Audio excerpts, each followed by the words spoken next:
The drip rifle, World War I.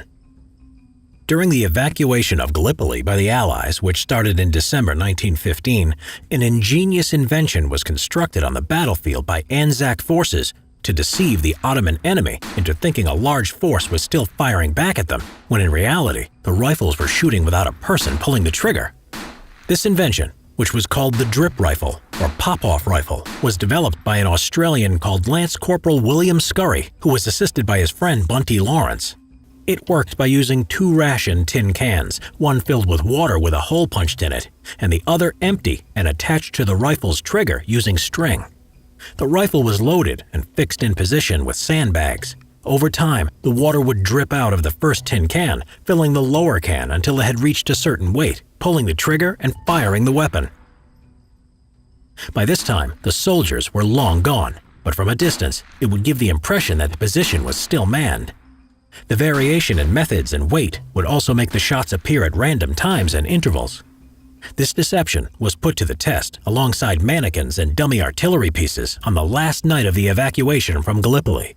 Scurry and Lawrence rigged the drip rifles along random points of the Anzac firing line. The last 2,000 men who made up the Allied rear guard then quietly withdrew, deceiving the Ottoman enemy into thinking that they were still there.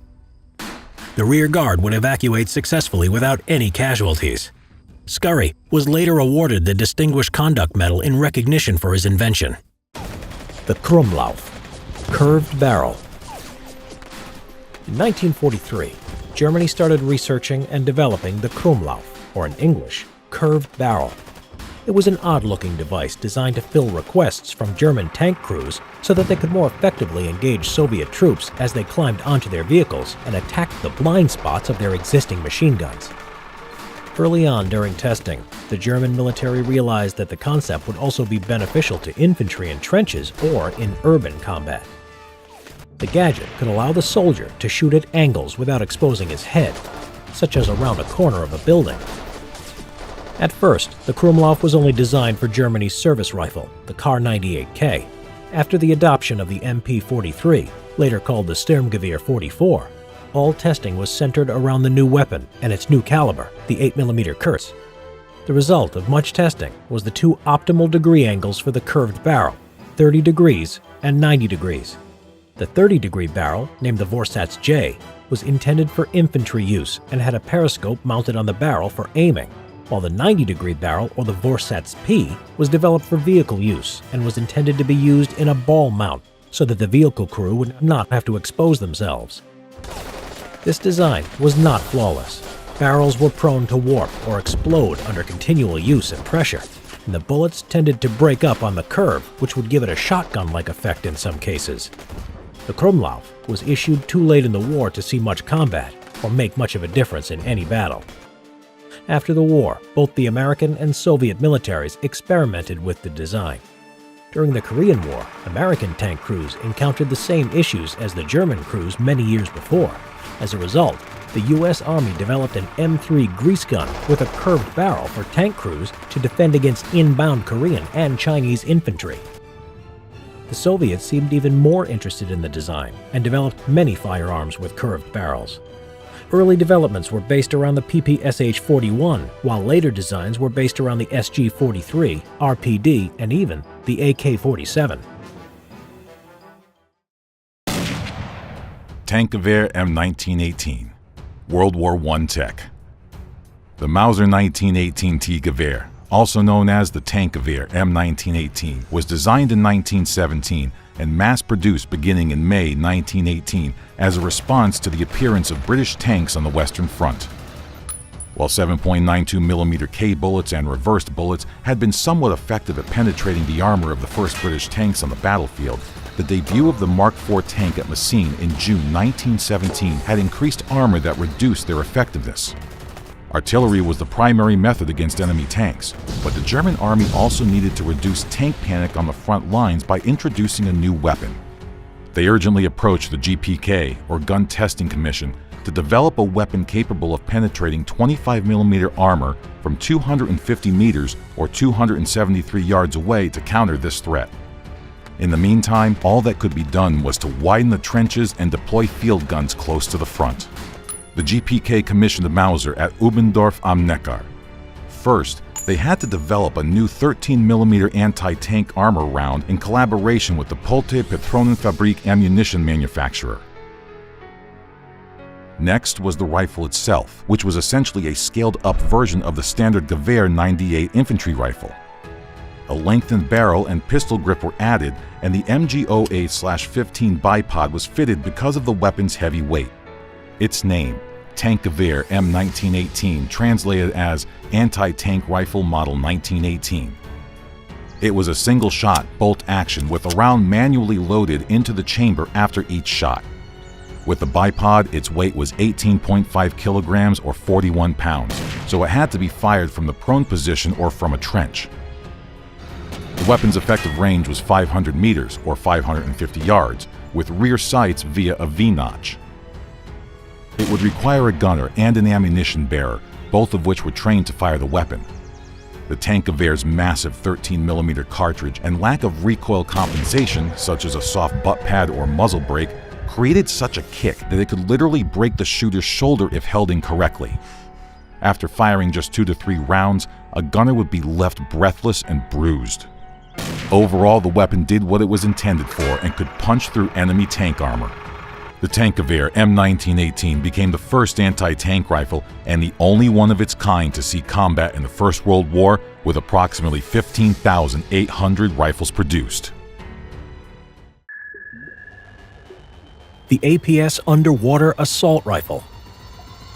The APS rifle was developed by Vladimir Semenov along with the SPP1 pistol during the 1970s in the Soviet Union, so that its frogmen could have the ability to shoot underwater. Previously, the only counterattack towards the threat of enemy frogmen in naval bases were a knife and an AK-47 carried in a waterproof case that could only be used on the surface. The design of the weapon is simple and crude, but it has a more effective range than a spear gun. The APS features a smooth-bore barrel, stamped steel construction, basic sights, and it fires from the open bolt. Its oddly shaped magazine with a 26-round capacity comes from its very long and narrow round. The ammunition is a 120mm long needle-like projectile, set in a standard case. Rate of fire, accuracy, and effective range depends on the depth that it's being fired. For example, at a 5-meter or 16-foot depth, the APS has an effective range of 30 meters or 98 feet.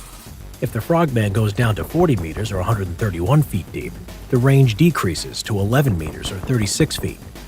Firing on the surface is possible with the weapon, but only allowed during extreme emergencies, as the weapon's service life degrades severely when operated out of the water. In 1975, the APS rifle was adopted by the Soviet Union and remains in service in Russia. However, they have since sought a replacement for the rifle. The SPP1 Underwater Pistol. Cold War Tech. The SPP1, or Special Underwater Pistol, was developed by Vladimir Semenov and manufactured by the Tula Arms Plant, along with the APS underwater rifle during the late 1960s. Beforehand, the only counterattack for frogmen up to this point was a knife, so there was a need for a specially designed underwater weapon for the Soviet Navy to effectively take on enemy frogmen or ocean predators. The SPP-1 was fielded in 1971 in the Soviet Union, finally giving its frogmen the ability to effectively shoot underwater. The overall length of the weapon is 9.6 inches or 244 millimeters, making it quite long, a necessity due to its unique features. The pistol has 4 smooth-bore barrels which were hinged to the frame of the gun like a shotgun. 4 cartridges are loaded into this chamber, and the firing pin rotates each pull of the trigger. This ammunition was specially designed for its underwater purpose because a conventional bullet is weakened underwater and has a very limited range. The 4.5 by 39 cartridge consists of a 115mm or 4.53-inch long dart as the bullet, which sat in a 39.5mm case.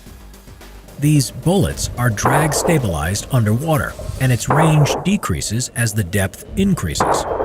At 5 meters or 16 feet deep, the effective range is around 17 meters or 56 feet. And if the frogman goes down to 20 meters or 66 feet deep, the range is 11 meters or 36 feet. At 40 meters or 131 feet deep, the range is just 6 meters or 20 feet. The SPP-1 can be fired above water, but this degrades the service life severely, and without the stabilization of water, its range and accuracy is poor. These bullets can penetrate an enemy frogman's padded underwater suit or faceplate, and to speed up loading in combat or in dark environments, a clip that holds all 4 rounds was often used. The design of the trigger guard and safety are oversized so that the frogman's bulky gloves could operate it comfortably. When the pistol was upgraded to the SPP-1M in 1979, this trigger guard was scaled up even more, and a spring was added above the sear to improve the trigger pull. To survive the harsh salt water of the world's oceans, the pistol is constructed from plastic and non-corrosive metals that are specially coated. One of the key differences between the SPP-1 and NATO's underwater pistol, the HK-P11, was that it could be reloaded in the field, whereas the latter had to be sent back to the factory for reloading.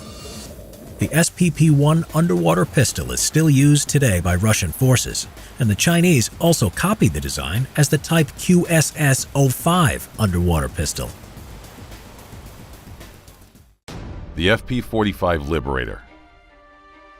During World War II, the Allies made a lot of effort to support resistance fighters in occupied countries by delivering them all kinds of weapons and materials in order to set Europe ablaze. One of the most curious weapons made for such a purpose was the FP45 Liberator pistol. The idea behind creating such a weapon was to arm potential insurgents in occupied Europe with stealth pistols that they could use against enemy soldiers. Hence the name Liberator. It was intended for hundreds of thousands of these pistols to be dropped into Europe so German soldiers would be looking over their shoulder, knowing that anyone could carry a small, concealable weapon. The pistol dimensions were minimal, with an overall length of 5.55 inches or 141 millimeters, and weighed only 1 pound or 0.45 kilograms, so it easily could be concealed in a pocket. Its intended purpose was for the resistance member to assassinate the enemy at close range, after which they would take his better-suited weapon. The proximity of the target was of great importance, as the pistol barrel was smoothbore, so it did not allow shooting distances farther than 26 feet or 8 meters. In real conditions, the effective range was actually no more than 13 feet or 4 meters. The ammunition used for the FP45 Liberator was the powerful 45 ACP, the same one used by the Colt M1911 pistol. At short distances, this round was quite effective, regardless of the smooth barrel. The US government had big plans for the FP45 Liberator, so 1 million of them were made. This job was given to the GMC Guide Lamp Factory in Anderson, Indiana. In order to cover up the real purpose of the weapon, it was designated as the Flare Projector Caliber 45. The production of the pistol was quite simple and cheap. In just 11 weeks, until August 1942, 300 workers made 1 million pistols. The Liberator consisted of only 23 steel parts, and the production price per pistol was cheap at $2.40, giving it the nickname of the Woolworth pistol. Liberators were delivered in card boxes along with 10 .45 caliber rounds, a wooden dowel, and a comic book-like instruction manual. It was a single-shot pistol, and in order to use it, the user removed a round from the housing inside the hand grip and inserted it manually into the breech.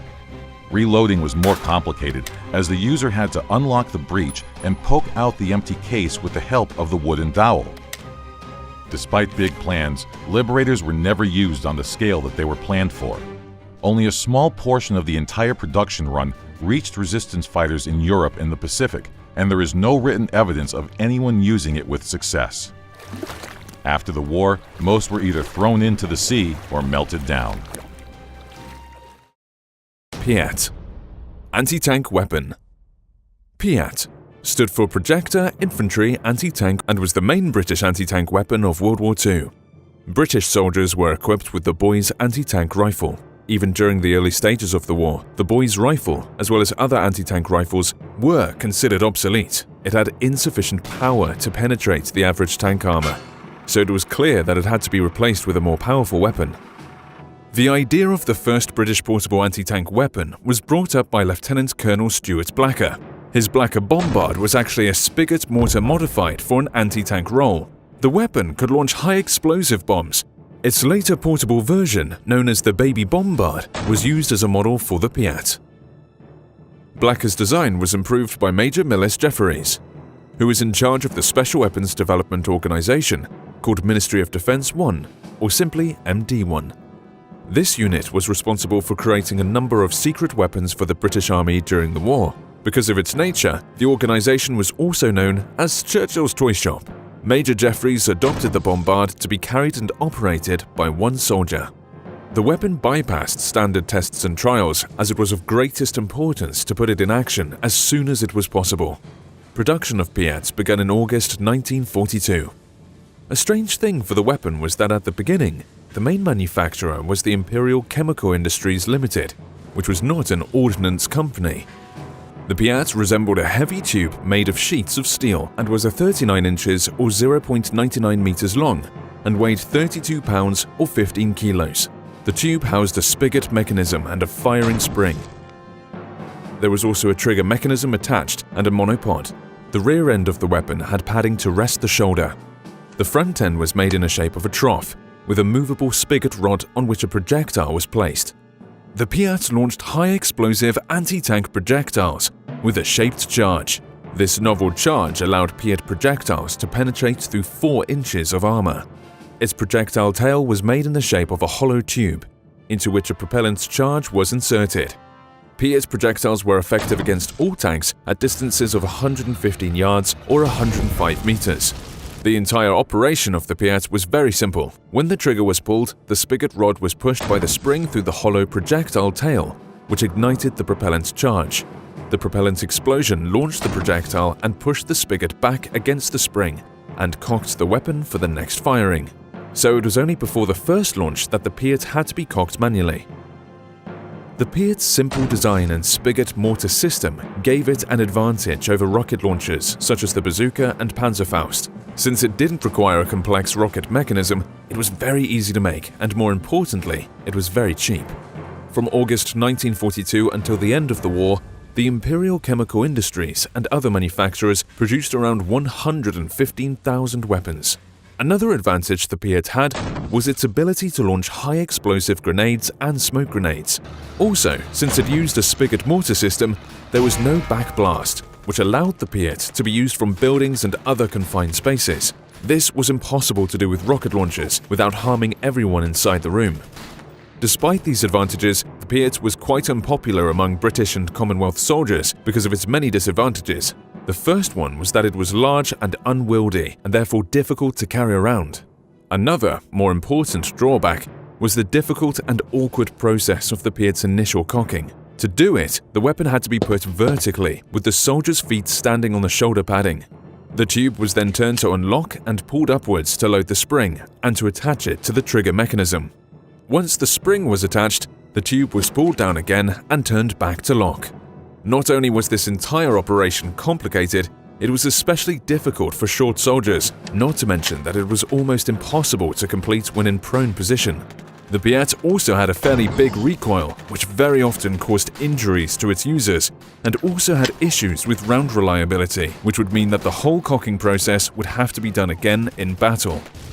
Popular or not, the Piat was widely used after it entered service in mid-1943. It was first used by Canadian troops during the Operation Husky, the Allied invasion of Sicily from July to August 1943. In the British Army, it was used by infantry on a platoon level. It was also used by Royal Marine Commandos, and even as an auxiliary weapon by some light armoured vehicle groups. The British deployed the weapon in other armies and resistant movements in occupied Europe. The Piat was used by Red Army and Free French troops, and also by Greek, Polish, and Yugoslav resistance fighters. After the war ended, the need for the Piat was reduced. It was gradually withdrawn from service until the early 1950s, when it was replaced in the British Army by the American M20 Super Bazooka. Periscope Rifles. Weird tech. World War I. For the soldiers stuck in the stalemate of World War I, fighting from the trenches was no easy task. Shooting from the trenches meant that a soldier had to stand up over the parapet, exposing his head in order to aim at the enemy, posing a perfect target for enemy snipers. Therefore, soldiers needed to find a way to shoot the enemy without the risk of being exposed and shot. The invention of the Periscope rifle would allow them to avoid that risk. Although it appeared on the Western Front first, the invention of the Periscope rifle can't be credited to just one individual. The necessity to stay concealed while shooting led to almost simultaneous occurrences of Periscope rifles on the battlefields across Europe. Some were made in specialized workshops, and some were improvised by soldiers on the battlefield. The first patent for a periscope rifle attachment was by William Youlton from Great Britain. He applied for the patent in the first days of the war in 1914. His device, named the hyposcope, was a rifle butt sighting attachment. It consisted of one double reflecting prism that was mounted over the butt. The prism allowed the shooter to aim while staying below the line of sight. The hyposcope was designed to be attached on British Lee Enfield rifles, but was used with other rifles and even machine guns as well. Without knowledge of Youlton's invention, an Australian, Lance Corporal William Beach, invented his version of the periscope rifle in May 1915, in the trenches of Gallipoli. Beach got the idea after witnessing his fellow soldiers being shot in the head while trying to shoot the Turks above the trenches. Being a construction foreman, he worked to attach a periscope to a rifle. His device was a wooden frame for the Lee Enfield rifle, with a box periscope. The upper mirror of the periscope was in line with the rifle's sights, and the lower mirror aligned to the soldier's eyes. The shot was fired via a wire that was connected to the rifle's trigger. With this device, a soldier could shoot his rifle from the top of the parapet while standing safely below it. The accuracy of the periscope rifle was relative and depended on the skillfulness of the shooter. However, as the distance between opposing trenches on the Gallipoli battlefield was pretty small, the periscope rifle proved to be effective. The drawback of the device was that the bolt was out of the reach of the shooter, who had to take the rifle back down to cycle it after each shot. As Beach's periscope rifle proved its worth, he was ordered to establish a workshop on the beaches behind the front lines, where he made more periscope rifles. The Turks eventually captured and copied their own versions later on. Another British periscope rifle was one constructed by J.E. Chandler. The device he made in September 1915 was more complex, but more efficient than previous inventions, as it had levers for actuating the bolt. This rifle allowed the shooter to fire all 10 rounds from the rifle without having to bring it down each time. Periscope rifles were also used by the German army. Among their many field improvisations, the Germans also produced factory-made periscope attachments. Their periscope rifle attachment, the Spiegelkolben, was quite simple in its design, but it was very effective. Its entire frame contained the periscope and was made of steel with a buttstock of its own, which resulted in better accuracy. To fire, the soldier pulled the auxiliary trigger, which was attached to the rifle's trigger by a chain. Some versions had a mechanism to cycle the bolt without bringing the rifle down after each shot. Another improvement allowed the soldier to adjust the periscope height. The German periscope rifle also had an extended 25-round magazine and luminous sights for shooting at night. The most advanced periscope rifles were made in the United States. One such device was made by J.L. Cameron and Lawrence E. Yagi from Cleveland, Ohio. Their device was a steel frame designed for the Springfield Model 1903 rifle with a magnifying periscope, trigger extension, and bolt-action lever. In addition, there was a 25-round extended magazine. Another American design was made by Mr. Giberson from California. At first glance, Giberson's model looked like a standard Springfield M1903 rifle. However, the press of a button opened a collapsible hinged stock with a built-in periscope, turning the ordinary rifle into a periscope rifle. This design was definitely the most advanced version and had great mobility, but it seems it was made too late to see action on the battlefield. Periscope rifles were primarily used by standard infantrymen, while marksmen preferred the standard sniper rifles and hidden nests. Although periscope rifles did provide safe shooting from cover, they were quite inaccurate. As the weapon was being used from below while laid on sandbags instead of being held firmly in a soldier's hands, periscope rifles were very unstable and the recoil was much greater. For a sniper, such a device couldn't compare with having the rifle firmly in his shoulder. Furthermore, aiming through the periscope wasn't an easy task, especially if the mirrors became smeared, which was frequently the case in the muddy trenches. Also, if a mirror was shot out of the periscope by an enemy sniper, any form of replacement mirror had to be found, including shaving mirrors. With a periscope rifle, even a good shooter had the problem of hitting the target at distances further than 100 yards.